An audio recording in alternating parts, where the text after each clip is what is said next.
যার জন্য স্বয়ং ভগবান তোমার রথের সারথ্য বিলি করছে। বলো বলো অর্জুন, বলোই আমার ঠাই,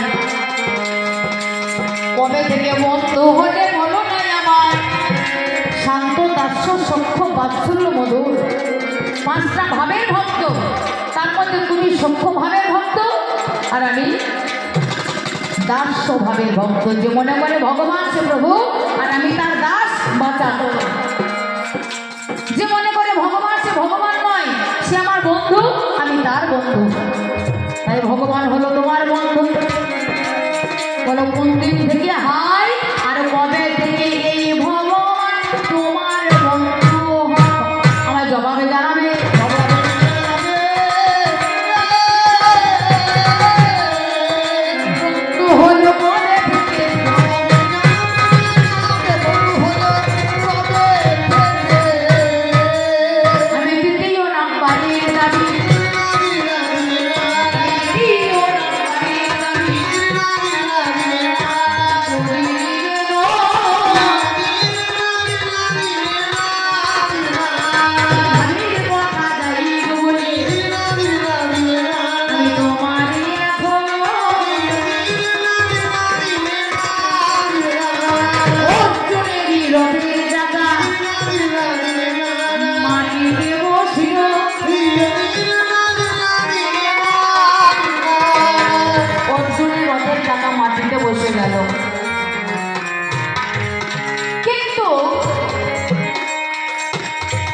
কর্ণের রথের চাকা মাটিতে বসেছিল, কিন্তু অর্জুনের রথের চাকা মাটিতে বসেছিল। যে অর্জুনের রথ মাটি থেকে 2.5 হাত উপরে চলত, শূন্যের উপরে, মাটি থেকে 2.5 হাত শূন্যের উপরে চলত, কিন্তু সেই রথ একদিন মাটিতে গেঁথে দিয়েছিল। যেভাবে কর্ণের রথের চাকা মাটিতে গেঁথে দিয়েছে, আজকে ঠিক সেইভাবে তোমারও রথের চাকায় একদিন মাটিতে গেঁথে হবে। কোন কারণে রথের চাকা, কোন কারণে তোমার রথের চাকা মাটিতে গেঁথেছিল?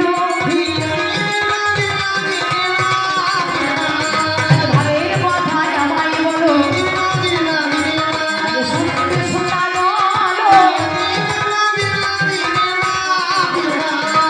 কোন কারণে এবং কোন দিন ওই রথের চাকা বলো মাটিতে বসেছে।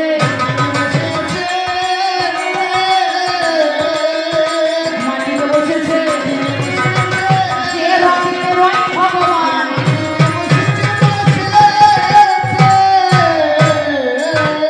যে রথে স্বয়ং ভগবান রয়, সেই রথের মাটি চাকা মাটিতে পোঁতা গেল কেন? সেটা কোন দিন?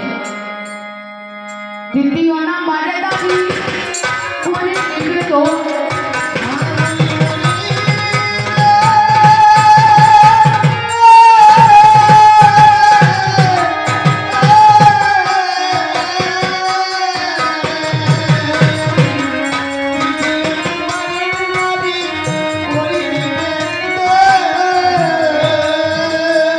আমার ঠাকুমা এসে আমার 20 টাকা দিয়ে আশীর্বাদ করেছে। আমরা আশীর্বাদ আমি শিরোধার্য করলাম। গুরু গোবিন্দের চরণে যেন মধ্যে হয় প্রভু শ্রী রামচন্দ্র যেন আপনার সহায় থাক, আমি এইটুকু কামনা করে ফিরে যাই। কবি আলো হয়ে বলো বলো ভাবের কথা, বলো নাই আমার, বলো বলো ভাবের কথা, বলো না ভান্ডবে নামে জানে বাবা একটা মন ছিল,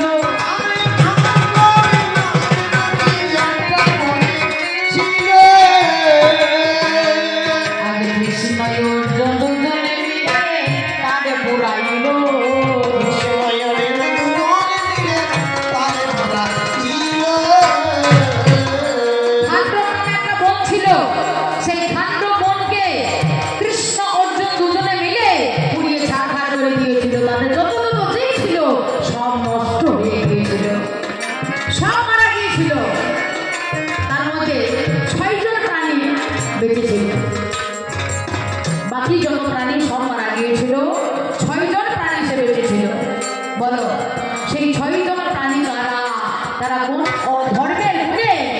ধর্মের ফলে আজ তারা